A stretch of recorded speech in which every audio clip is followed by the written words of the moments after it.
found myself on the island of St. John, you know, without a cell phone, just like totally lost on a street, you know, with no cell phone, none of my friends there, didn't know how I was gonna get home to my parents, didn't know where I was gonna sleep. And I remember seeing the moon, and it was this big, beautiful full moon and the Virgin Islands are close to the equator, and just the nights, and I just knew I would be okay. I didn't know exactly why, but all my fears about how am I gonna get home, how am I gonna get in touch with anyone, I'm a child, literally lost it in the middle of the street at night, and looking at the moon, I just felt something inside of me and knew I would be okay. And of course I was okay, but the being struck by how much comfort I got by the sight of that and the knowledge that anyone in the world could see that, you know, and realizing how ununique my problems were, how many people in the world right now are trying to get home and feel lost, and so I think that's usually what comes to mind when I think about this question. For me, I can't pinpoint the first time that I felt that, because I feel like intuitively, inherently, I've felt it perhaps forever. Something that does come to mind is I was at my parents' house and I was cleaning out a drawer, and I saw an old journal from when I was a young girl, where I had went into this store and I had described in detail how much I loved this store and said, you know, one day I hope that, you know, I can have a store like this. And then cut to, many years later, I ended up manifesting and creating a store very similar to what this once little girl had dreamed of. And in that moment, rereading that journal, it was brought to me how manifestation and the power of our energy and the power of our intention is such a real thing. And it just was another beautiful example of how connected we are. Okay, the story is really good. So this is a turning point. So when I was little, I always felt that I was here for something big, but I never knew what it was. You know, I don't have a skill in the sense of art, can't draw. I'm very creative, but can't draw. Singing voice, horrible for a Taurus. It's very strange, but it's true, can't sing. And so I didn't have a specific skill that I knew about. I was very intuitive, but that was about it. But I sort of assumed that everyone else was intuitive as well. And I went to business school, and then I got my master's in interior architecture, and I was designing hospitals and buildings and celebrity homes. And I just knew I wanted more, that I was not happy, something wasn't right. So fast forward a little bit, I'm 30 years old, so going through my Saturn Return, which happens around 29, 30 for everyone, where we shift and we change. I get dumped in France on my 30th birthday by my boyfriend. True story. So that happened, and then we were living together, so I moved out. I was living in Boston. Probably shouldn't mention the Red Sox right here in New York. So I'm living in Boston, and I decide to move home to Los Angeles, where I'm from. And I was devastated, crying, didn't know what was happening. So I'm 30 years old, my friends are getting married, and this is when the economy tanked. So this was in 2008, 7, 8, and the economy tanked. There were no design jobs. And so here I am, have a master's, living at home with my parents, turned 30, and I'm like, life is going really well, exactly as I had planned. So at that time, I started having dreams that were very real, and I would wake up in the morning and I would actually cry for an hour afterwards because it was so intense and it took me somewhere so far and I didn't understand what was going on. And then that happened, and then I would get things in my dreams that would start coming true during the day. And I started noticing, well, that's weird. I had a dream about that. So how did I know about that? And then over a series of time, I started waking up in the middle of the night and actually seeing spirits. So not like getting messages, but actually seeing them as if I'm looking at you right now. And at that moment, I thought I was going, excuse my language, but batshit crazy. So I was terrified that there was something wrong with me. And then I was about to tell my family that I think that I'm losing my mind, going crazy. And then I realized, wait a minute, if I really was crazy, I wouldn't have the rational thought that maybe I'm going crazy. So that's what changed. And that's what made me realize that I'm actually seeing into other dimensions and that there's actually something more beyond the physical realm. So from that point forward, everything just changed, and I started realizing that we are energy and we are connected to something so much more. And so that was the start of my journey, and here I am. And I forgot to mention the third reason I feel out of space is this is the only Y chromosome which is present right now in this. So two incidents which actually made me amazed and open at possibilities. Number one, I'd mentioned the Himalayas, so I was doing this hike at 17,500 feet, remote solitary walking meditation on a glacier for 2 weeks, not a human being in sight. The temperature goes to -20 to -30 Celsius, 6 layers of clothes, and I'm entirely shivering. And then I see this group of monks just laughing, chanting, walking on this glacier in front of me, entirely naked, except for a loincloth, no shoes, no slippers. And I'm looking and I'm thinking, hey, I am a medical doctor. This does not make sense. My medical diagnosis, maybe they have frostbite or gangrene of the feet, and so their nerve endings are gone. So I said, please sir, can I examine your feet? And enlightened people are really cool dudes, you know, laid back and lovely people. They said, no problem at all. And their feet were entirely fine. This brought home to me the power that maybe there is a lot of stuff out there which medical science is still beginning to know. And the most important thing is to have openness and humility and to realize, you know, that there is maybe a middle path. And the second incident I'll be brief about is my tree episode where I lived between the roots of the tree for 2 weeks. No food, nothing except whatever I found on the forest. And the bears came close. A Himalayan bear, this is again 15,500 feet in the Indian Himalaya. They are bigger than the grizzlies. They are the second largest bears in the world. And I thought, oh my God, you know, I'm going to be killed and eaten by these bears. If they don't like you, they will tear you up to pieces in literally 120 seconds flat. And I did have a pink whistle I could call for help with, but there was no habitation for probably over 50 to 70 miles around. And I didn't want my legacy, maybe yes, a little bit in discovery, yes, saving babies, which is what I do, but I didn't want one little pink whistle to be my legacy after I passed away, you know, apart from the skeleton that would lie there. So I was scared and I went into deep meditation. And I heard this growling next to me, and there was this wild mountain dog. He probably hadn't seen a human being all his life.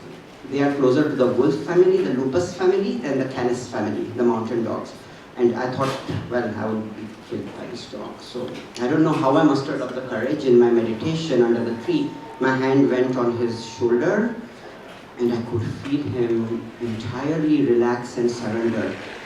It was incredible. He stayed with me for the remaining 11 days that I was under the tree, and he actually protected me from the bears.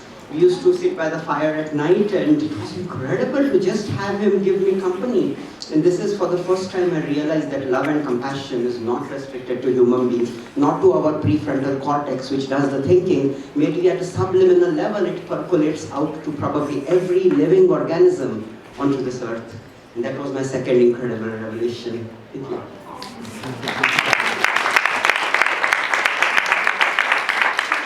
By the way, to answer your own question, you're on the panel because you're also magic. I love this question because it actually brought me back to my childhood, and it made me think about how I grew up. For a while I thought that like Catholicism had kind of taken the mysticism away from my life. Because my parents are very, very Catholic, grew up like going to church and being an altar server. And then I realized that one of the first things that ever happened to me when I was a baby was that my grandmother put a protection charm on me. It's called an ojo de venado. It's very, very common. You can actually find them in New York in many Mexican-like stores. So that is, although I don't remember it because I was a baby, that is one of my first experiences that I had with the mystic. Protection was cast upon me by my great-grandmother and my mom together. And then, later on, weird experience for a kid, right? My mom and my great-grandmother kept rubbing eggs on everybody. Why are they doing that? Why are they doing that? And praying. I thought it was so weird. But it was because they were curanderas, you know, they were healers, and they were taking away negative spirits from people, lifting away, what Mexicans believe, that those eggs can lift away spiritual illness. And that was kind of my first experience with the mystic. And then later I kind of came to it a little more formally as an adult through witchcraft and through tarot cards and all of that.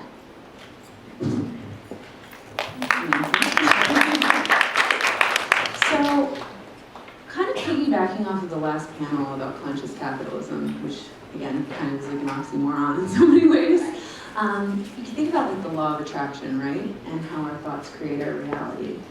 But with that, it's kind of a really interesting dance to dance, because The Secret, talks about visualizing that $1 million check, visualizing the car. So much emphasis is on the material. So I think, it's a tool that we can use to create our reality, but where do we draw the line, right? Especially as spirituality is becoming this trend.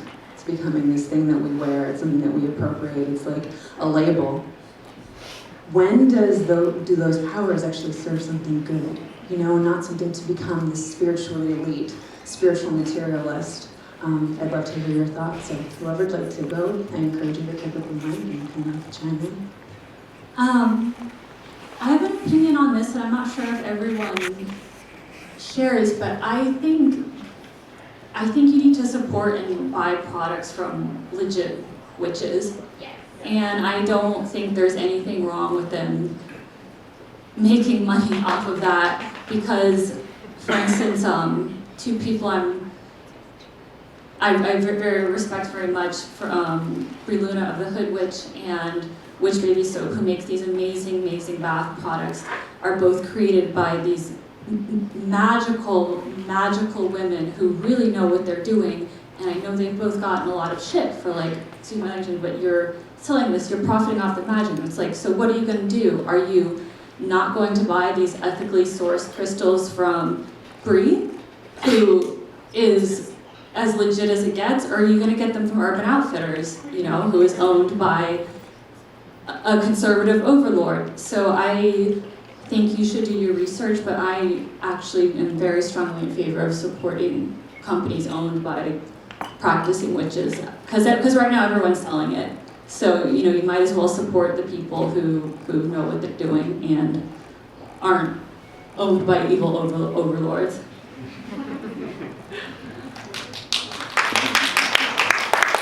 I think that it goes back to that word of consciousness. It's being conscious of how you buy anything. I think if a girl buys a crystal at Urban Outfitters and she's conscious that it might help heal her, I'm not going to take that power and love and energy away from how she gets to that place of healing. Yes, I would love for everybody to be have more knowledge about where they should be buying things, but for me it's all about how that individual purchases something and what that thing can do for that person.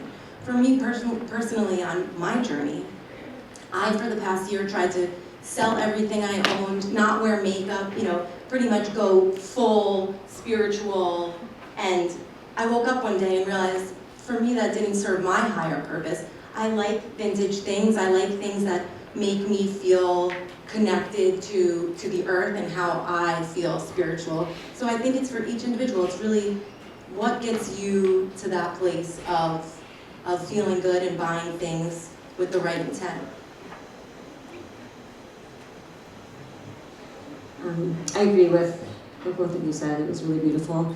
Going back to what you're talking about, The Secret, in a way, I think it's good that it brings it to the mainstream in the sense of we all deserve to understand this connection, and if that's what helps people start the journey, I think that's beautiful. But then from there is a big difference. There's a sacredness that goes into crystals, there's a sacredness that goes into potions, there's a sacredness that goes into any intention. So there is a fine line. Do I have the answer? No, I wish I did, but I think it's important that, The Secret is out to the masses because, like I said, everybody deserves to understand that kind of consciousness.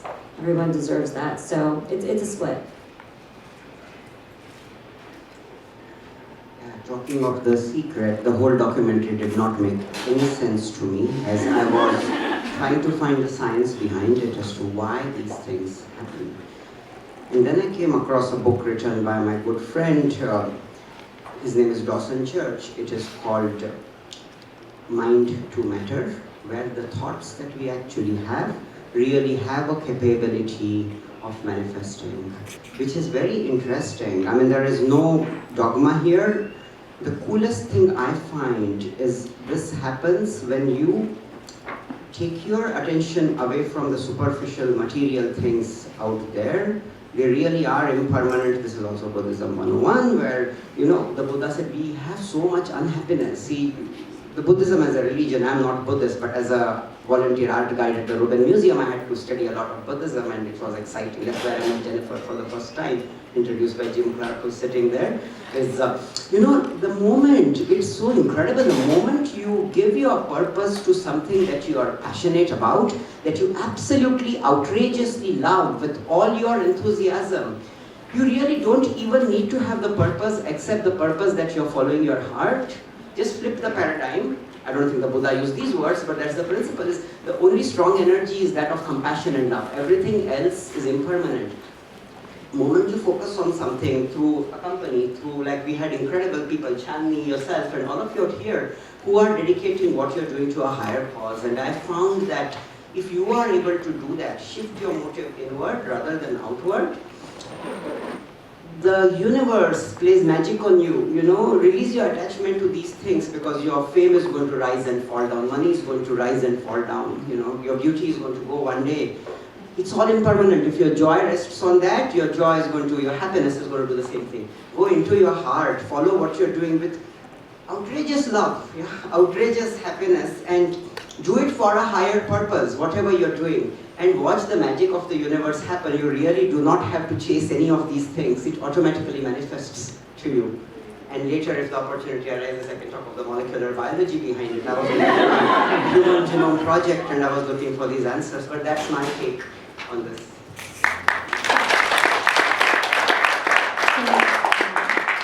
I'm so glad that you have the microphone as well, Valeria. Because piggybacking off of what Sophie had said, I respect Bree so much. She's on Instagram as the Hood Witch, and she is one of the most magical women I've ever found in this space. I haven't met her in person, but she just is amazing. What had happened earlier in the year is someone from Starbucks found her aesthetic and completely copied it.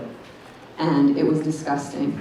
They literally ripped off her entire aesthetic, no credit due, and this is a major corporation making millions of dollars of toxic chemicals and vile sugar. And then Valeria, when I found you, it was right when Sephora, their witch kit. I think cultural appropriation is something that needs to be talked about and not paying respect to where it's coming from. So I'd love to hear your take on all of that that's happened. Well, Sephora tried to sell overly packaged sage, tarot cards stolen from an artist, and a tiny crystal to, I guess, get people to become witches.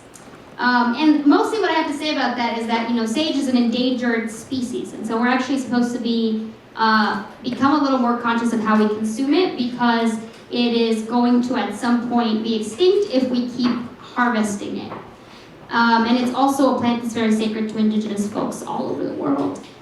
And kind of off of that, my ancestors are indigenous. That's one thing I talk a lot about, and it's a big part of my consciousness and how I speak, how I operate, the way that I live life.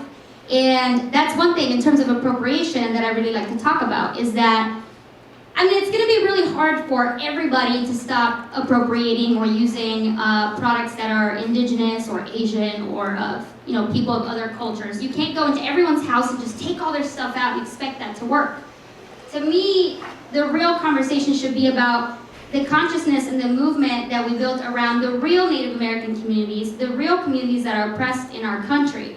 And so that's a big part of it, I think, coming off of that, is that a way that we can fight appropriation is to actually be present in the politics and be present in the helping of the people, and especially of those most oppressed. In the United States, Native American women are the most likely to get sexually assaulted. Police violence is incredibly high in Native American communities.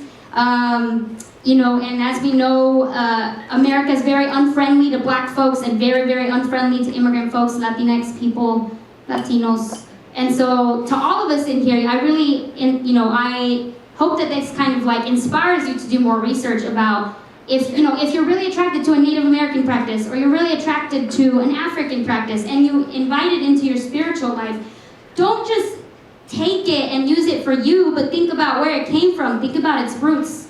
If you're going to buy products that help you in that spirituality, buy it from the people who make it, from the source, who are bringing it from there and making the money, right?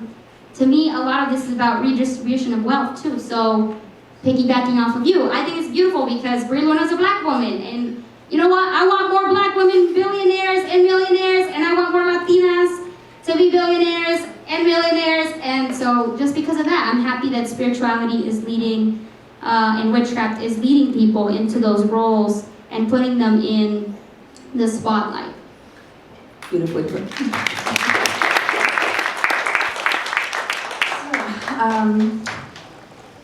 Kind of following through with that, one of my favorite quotes is actually from Spider-Man, which is, with great power comes great responsibility. So with all of these tools in our toolkits and new ways to look at the world around you, how do you find balance?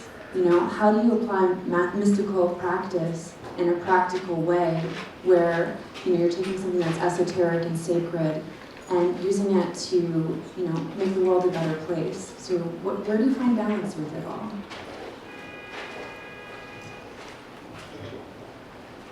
This is kind of a tough one.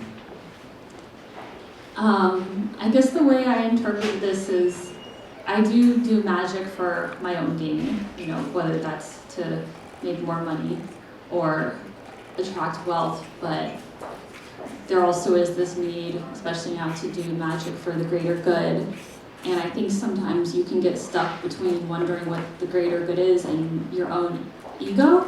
So a basic starting point for me, I found, is to work with causes that are both important to me and help others. So for instance, I did when Hurricane Maria and Irma hit the US territories, I did not only in my craft, but a lot of actual activism. I got condoms to, donate boxes and boxes because the Red Cross barely gives out medical supplies, let alone reproductive health is even talked about. And that's, for my starting point, I try to find causes that I connect with personally, and I guess this also speaks to the topic of appropriation, rather than being like, oh, there's this issue in Africa, I'm gonna fix it. I hope I'm making some sense, but that's where I started. It started to build towards this, is to find the balance between magic for ego and magic that helps the greater good. Like, my baseline is finding something that I am passionate about and have the passion to not only be powerful in my craft, but be powerful in my follow through, and not only doing the spell, but then doing the action, which is getting the medical supplies to the island and flying there with the duffel bags. And that helps other people, but there is a selfish aspect to it, because my family lives there and I want to help them as well. So this is something I will be the first to admit I still need to get better at, but that's my starting landing place I found to try to strike a balance. I think for me, the balance is all about, as an empath right now, the world is very heavy from every angle.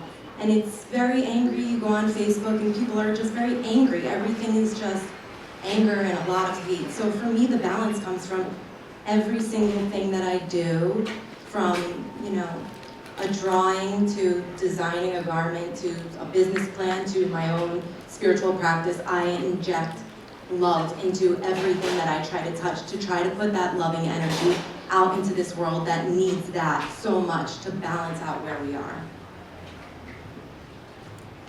So my work is mainly focused on bringing these esoteric practices into a practical way so that we can understand it.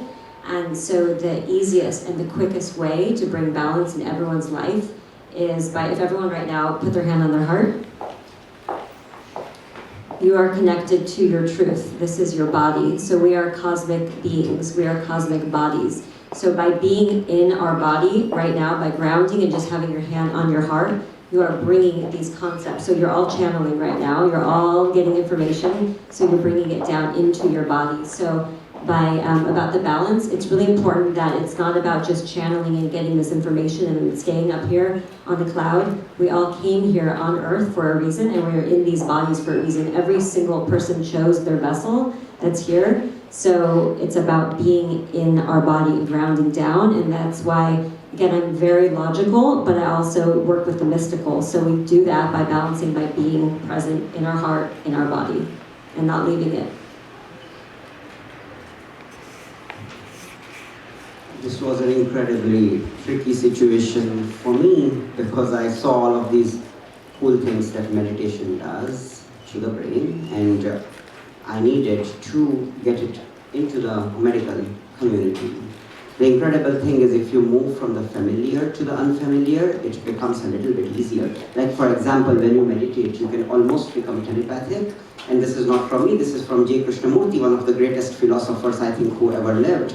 Is because, your second largest neurons are in the intestine, in the gut, after the brain, right? And so what happens is when you have actually gone deep into meditation, you are allowed to let go, then all the inhibition goes away. And so your gut instinct, in a literal sense, not in a figurative sense, actually can guide you in many of the things that you're doing. But the big thing is, okay, if I talk like this in front of Cornell and Columbia, it's going to be a bunch of poppycock, and they're going to look at my medical license and say, where the heck did he actually graduate from Brown? Was he what, blah, blah, blah. So then what is incredible is when you begin from the basics, when you are able to, and who are we to say, I want to bring spirituality to the people? That for me is just ego and arrogance. It is Raman Maharshi, who died in 1950, one of the greatest seers who ever lived. His ashram is in Tiruvannamalai in South India. He said the greatest benefit you can render the world is your own enlightenment. And I really believe we just need to go in oneself, find our love and compassion, and automatically, it needs to begin with self-love and compassion, let it overflow, and the change automatically happens. The Dalai Lama said, it's like a vessel half filled with water. You go out there, you try to quench people's thirst. The only thing that happens is lots and lots of noise. Here we all love to talk. We are all talkers. We don't know the power of silence. We don't know the power of just understanding and listening. So sometimes maybe we need to take a deep breath, take a step back, fill ourselves up with the water of love, water of compassion, let it automatically overflow, and beautifully the change happens. And it's incredible. I've been lucky enough to be chair at the hospital this year for the Physician Wellness Committee, and we have made them introduce mindfulness and meditation as a part of the actual curriculum for medical students and resident doctors. And we do sound meditations, me and my people out there. It's from the familiar into the unfamiliar, and then automatically we realize there's so much. The more we know how much we do not know. And for me, it is like you beautifully put it, and all of you mentioned it, it's a middle path. It's never binary. You can't be dogmatic about one thing, say it's all mysticism, allopathy is nonsense, and you can't say allopathy is the coolest thing on earth, everything else is nonsense. There is always a middle path, and it's incredible to open that up to oneself with humility and just automatically watch these changes happen. That has been my experience with it.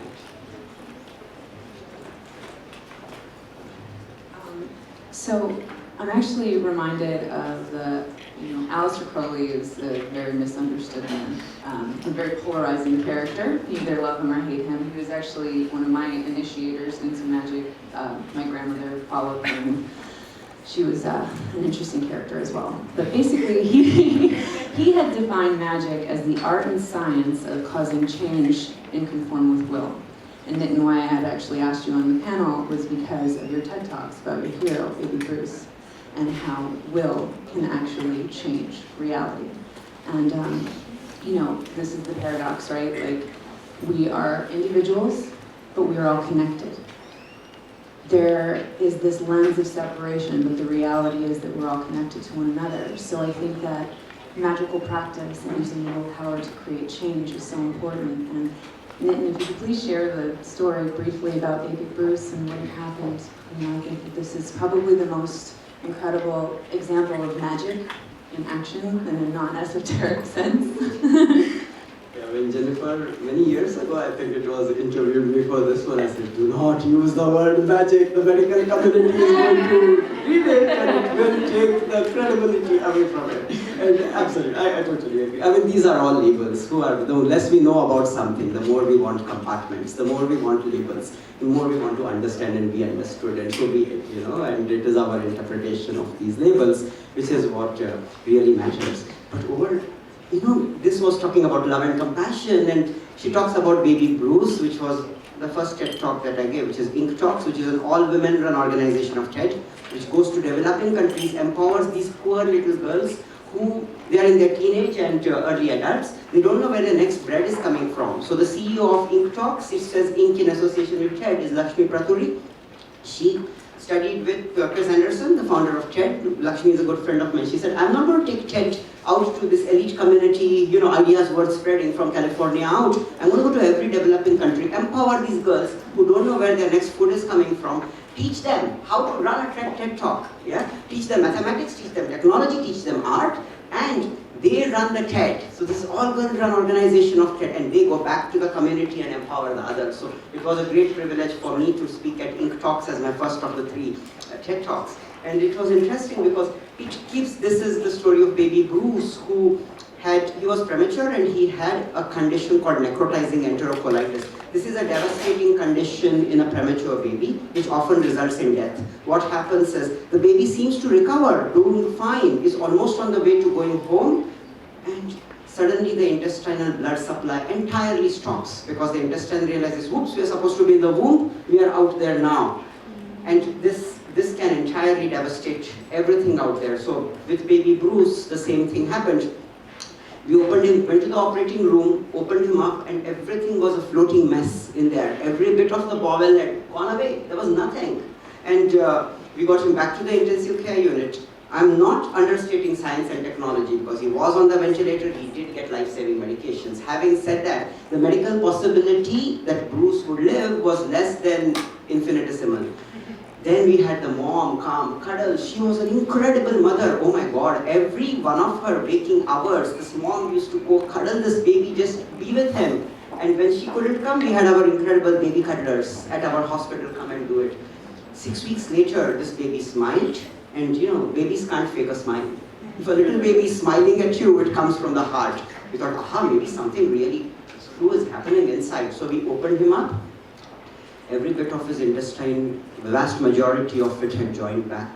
And we really don't know how. It was very humbling for us. There is a molecular explanation for it, because it's called the intestinal factor, which goes and joins itself, and it can happen. But this was the first time that the power of love and compassion as a science became very, very prominent to us. And the last thing I would tell you about the science of love and compassion, there was this experiment. If you haven't read it, read this book. It's called Destructive Emotions, How Can We Overcome Them? Edited by Danielle Goleman. It's a discussion between His Holiness the Dalai Lama and a panel of 8 neurologists, neuroscientists, psychologists, right?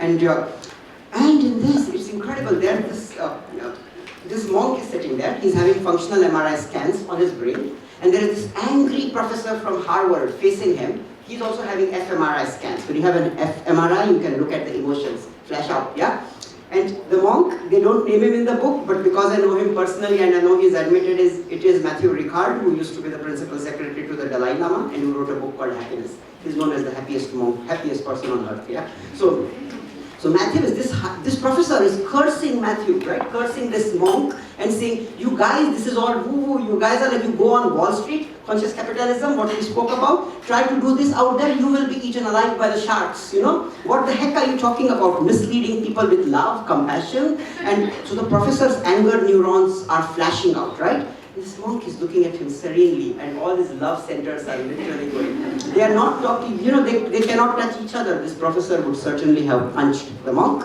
And the magic, look at this, 15 minutes of interaction of this. Slowly the professor's anger center starts subsiding, and his love center starts actually lighting up. And at the end, this is not 2 days, not 3 days, nobody's even talking. There's a glass partition. Matthew can't hear what the professor is cursing him out with, right? Look at this, it's incredible. So the professor was asked at the end of this, what happened? And the professor said, I just do not know. This monk was looking at me lovingly, compassionately, and somehow I started feeling this quiet. And in neuroscience, they explain this as it's called the neuronal Wi-Fi.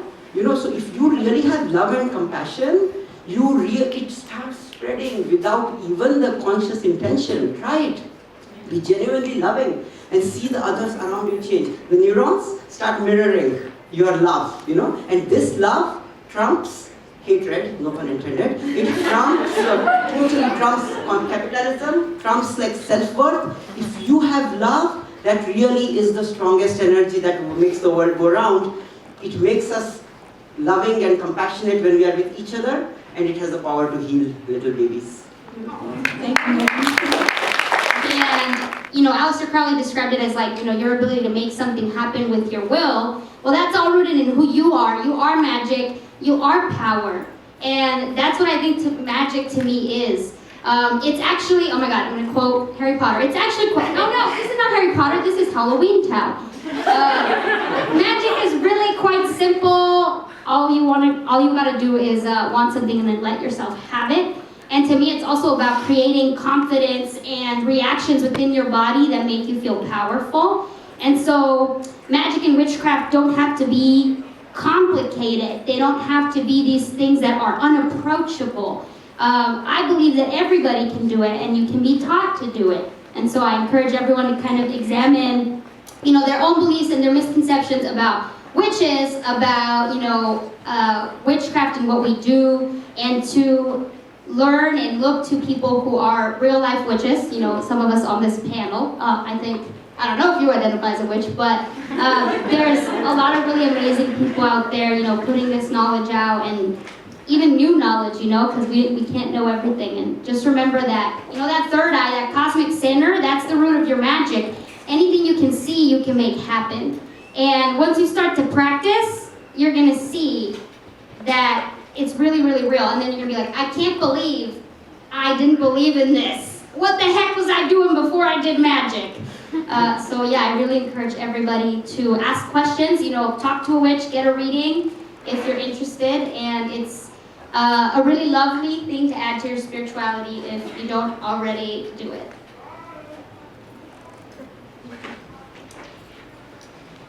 Yeah, well, to start, there's action in magic, and the power of ritual speaks volumes. And for me, as a woman, as a freelance writer in a notoriously underpaid industry, for instance, writing out an intention letter, I want more money and I'm worth this money.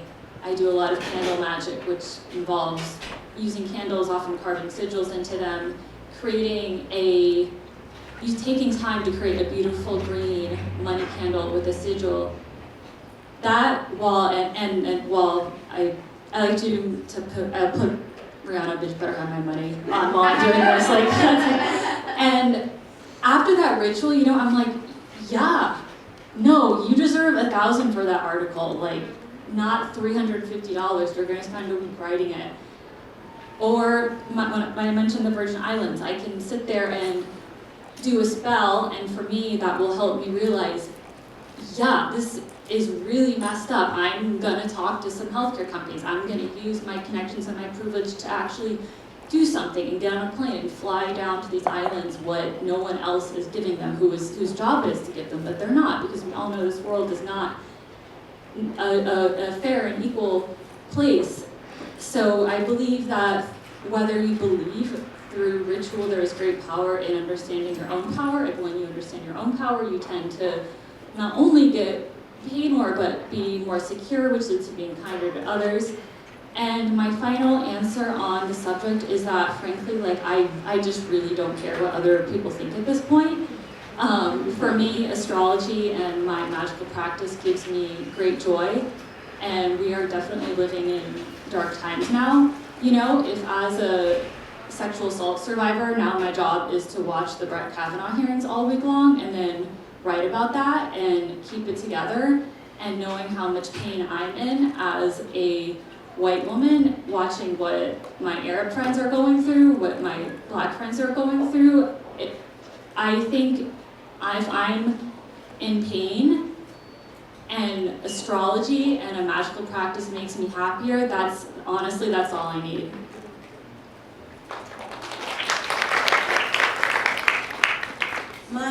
last final thoughts to add here is that to me, magic is a shift in our perception. So to loosely quote Roald Dahl, watch with glittering eyes all the beautiful things around you. Those who don't believe in magic will never see it. So it's just having a different view of the world and shifting that perception. And when you do that, you allow all of the magic to just come into your life.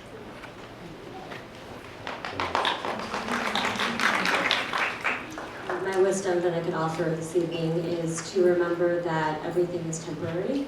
Now that doesn't mean to not care and not appreciate, but everything is temporary. And I think that we often get so stuck in this third dimensional reality that we're like, I don't have enough money, or my boyfriend did this, my girlfriend did this, or I can't get this raise, I can't, we get so stuck in this, but I think it's going to be to everyone's benefit to pull yourself back and imagine yourself looking down as if you're watching a movie, and to understand that we are greater, that we have more power than that, to not get stuck in the small, limited mind, that we are eternal beings, so everything is temporary. And this moment here on earth, it's just a blip in time of our soul's existence.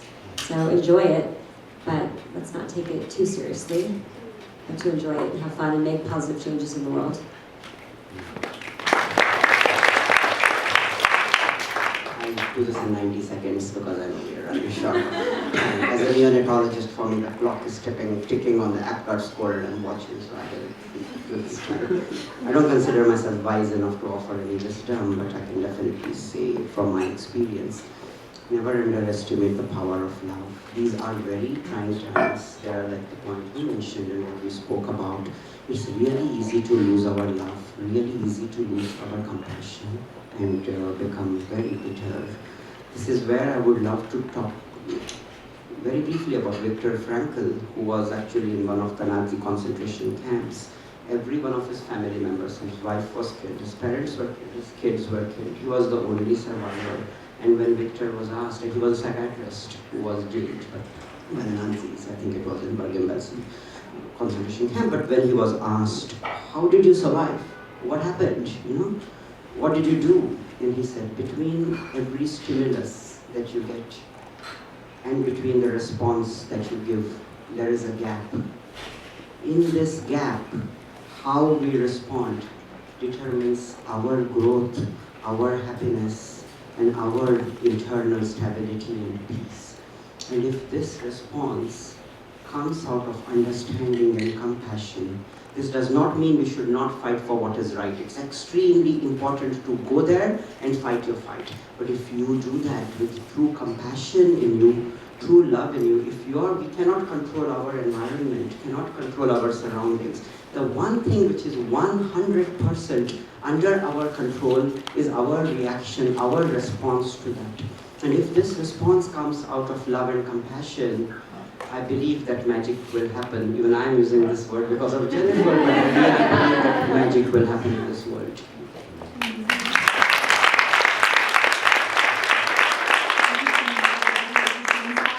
Wonderful.